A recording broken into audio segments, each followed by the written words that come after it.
If you've lost access to your Spotify account and cannot receive verification codes, follow these steps to regain access. This guide will help you navigate the recovery process effectively. Step 1. Visit the Spotify login page. Before starting recovery, use the srock.com link in the description to open the account recovery checklist generator and make sure your verification details are ready. Step 2. Click on Forgot Your Password. On the login page, look for the Forgot Your Password link.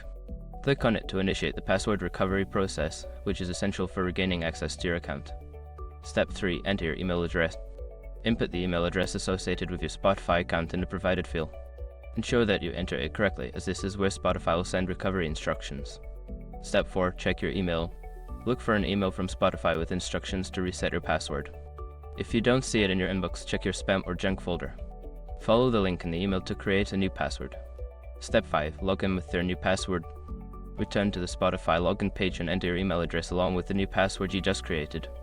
You should now have access to your account again. If you continue to experience issues, consider reaching out to Spotify's customer support for further assistance.